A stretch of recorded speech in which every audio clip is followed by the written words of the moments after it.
जो व्यक्ति 11 महीने ये कर ले लगातार बिना रुके, उसके सारे रोग भाग जाएंगे। शरीर थोड़ा खुला हुआ हो जिससे सूर्य की किरणें उस शरीर को टच करें। चंद्रमा की पूजा करनी चाहिए। चंद्रमा की पूजा करने से अब क्या करें, चंद्रमा की पूजा कैसे करें, हम आपको एक आइडिया देते हैं। मीठे जल से चंद्रमा को अर्घ दिया करो।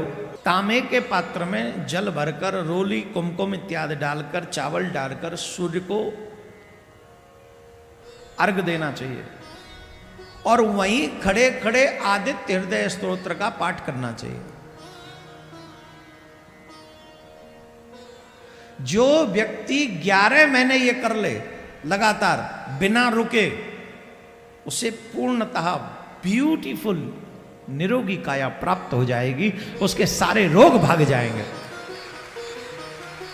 लेकिन एक शर्त है, शरीर थोड़ा खुला हुआ हो, पूरा ही ढका ना हो, जिससे सूर्य की किरणें उस शरीर को टच करें। जैसे माथा हो गया और ये हाथ हो गए, भाई लोग थोड़ा पेट भी खोल के गमछा, हम लोग जैसे कभी कभी पूजा करते तो गमछा डाल के करते ना, तो ऐसे गमछा डाल लिया और पेट भी खुला हो, सीना भी खुला हो और सूर्य की और ताम्र पात्र को ऐसे यहां से चढ़ाना है। आपकी धारा के बीच में से सूर्य का दर्शन करो आप, और सूर्य की किरणें जब ताम्र पात्र और जल से टच होकर जब तुम्हारे अंग पे, और कोशिश करो कि तुम्हारा अंग पूरा सूखा ना हो, कुछ पानी पड़ा हो आपके अंग पे, और फिर देखो चमत्कार। मेरे प्यारे, कोई भी डॉक्टर तुम्हें इतना अच्छा स्वस्थ नहीं कर सकता जितना अच्छा स्वस्थ सूर्य नारायण तुम्हें कर सकते हैं। इस उपाय के बाद, इस उपाय के बाद ये गारंटेड है, मैं ऐसे नहीं बोल रहा हूं। हमारे ब्रज में कहें भूस में लट्ठना मार रहा हूं मैं, करके देख लो, प्रयोग करके देखो, बहुत अच्छा फल मिलेगा। जिनके घर में बहुत बड़ी बीमारियां ये रहती हैं कि महाराज बड़ा हम कुछ कर रहे हैं पर आ नहीं रहा, बापू नहीं आ रहे घर में, बापू नहीं आ रहे, बापू के दो चार चेला चमटा आते, वो भाग जाते, खर्चा इतना। मतलब जिनके जीवन में संपत्ति की कमी है। उपाय बताऊं? ऐसे उपाय बताओ महाराज, बड़ा आनंद आ रहा है इससे पुराण में, पैसा वाला उपाय बताओ। जिन लोगों के जीवन में धन का अभाव है, संपत्ति का अभाव है, उन्हें चंद्रमा की पूजा करनी चाहिए। चंद्र की पूजा करने पर, यह शिव पुराण का उपाय है, मेरा नहीं है, मुझे मत पकड़ना। विश्वेश्वर संहिता पढ़ लेना, उसमें है। कोई कहे महाराज अपने आप ठोकर, ऐसा नहीं, पढ़ लो इसमें। चंद्रमा की पूजा करनी चाहिए। चंद्रमा की पूजा करने से संपत्ति का अभाव जो है, वो संपत्ति के दाता हैं, वो तुम्हें संपत्ति दे देंगे। अब क्या करें, चंद्रमा की पूजा कैसे करें, हम आपको एक आइडिया देते हैं। दें आपको आइडिया, दे दे। पूर्णिमा पर व्रत किया करो चंद्रमा, और चंद्रमा को रात्रि के 11-12 बजे करीब अर्घ दिया करो मीठे जल से। मीठे जल से चंद्रमा को अर्घ दिया करो। और चंद्रमा के पूर्णिमा के दिन चाहे कुछ भी हो जाए, तुम्हारे घर में खीर जरूर बननी चाहिए रात्रि में, और उस खीर का भोग चंद्रमा को लगाओ। और चंद्रमा को भोग लगाने के बाद फिर सब घर वाले बांट के खा लो। मीठी बनाना, कहीं तुम्हारी शुगर है, चंद्रमा के नहीं है, हाँ, कहीं मीठी ना बनाओ, मीठा उसमें होना चाहिए। और फिर चाहे तुम थोड़ा ही प्रसाद ले लो, सब घर वालों को वो प्रसाद बांटो। महीने में एक दिन खीर जरूर बनाओ। हमने भाई देखो क्या गजब की बात है, शहरों में आके हम लोगों की बुद्धि भ्रष्ट हो गई। मुझे जब मैं बोल रहा हूं तो मुझे याद आ रहा है, हमारे घर में मावस और पूर्णिमा गांव में हमारी माताजी खीर बनाती थी।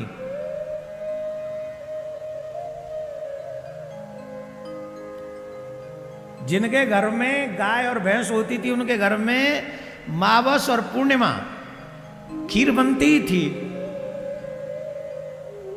और उन्होंने कब से पुराण पढ़े होंगे, सुने होंगे। उनके बुजुर्गों ने कहा इस दिन बनाना शुभ होता होगा, उन्होंने बनाना शुरू कर दिया। उनके बुजुर्ग वो उनको बता के गए होंगे, उनके बुजुर्ग उनको बता के गए होंगे। तो उनके घर में इतना टेंशन, इतनी बीमारी कभी नहीं रहती थी। और कैसे कैसे हट्टे कट्टे बच्चे हुआ करते थे हम जैसे, देखो तो सही।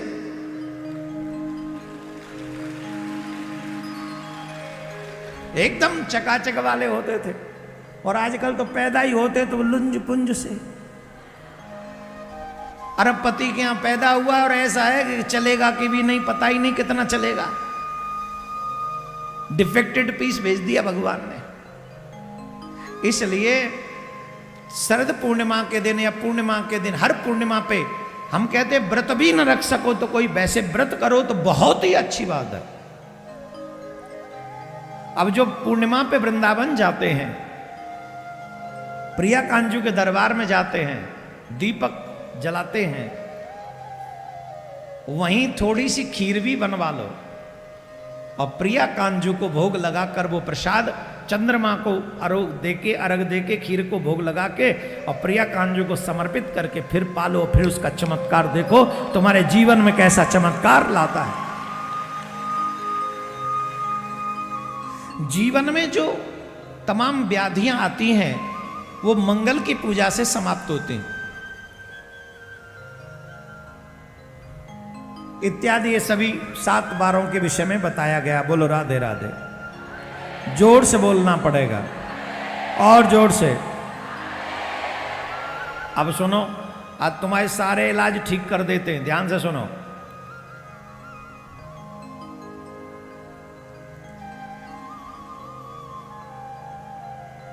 दोनों नेत्रों तथा मस्तक के रोग और कुष्ठ रोग की शांति के लिए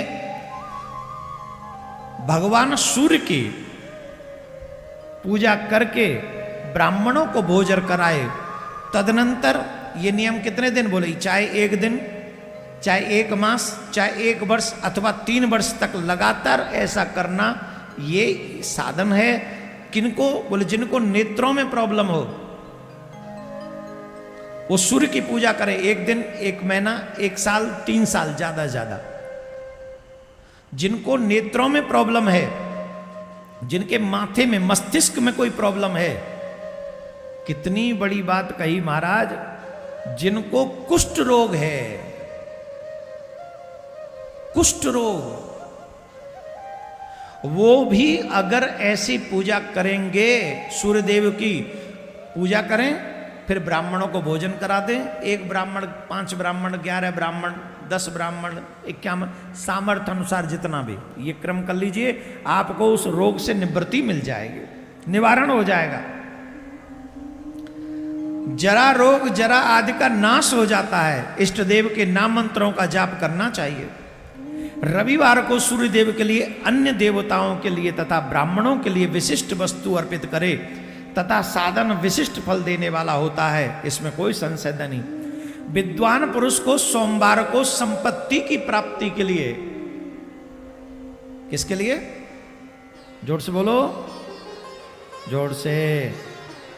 विद्वानों को सोमवार के दिन संपत्ति की प्राप्ति के लिए लक्ष्मी आदि की पूजा करनी चाहिए तथा संपत्ति असपत्नीक ब्राह्मणों को घृत से बना हुआ, खीर में भी घी डाल के खिलाओ।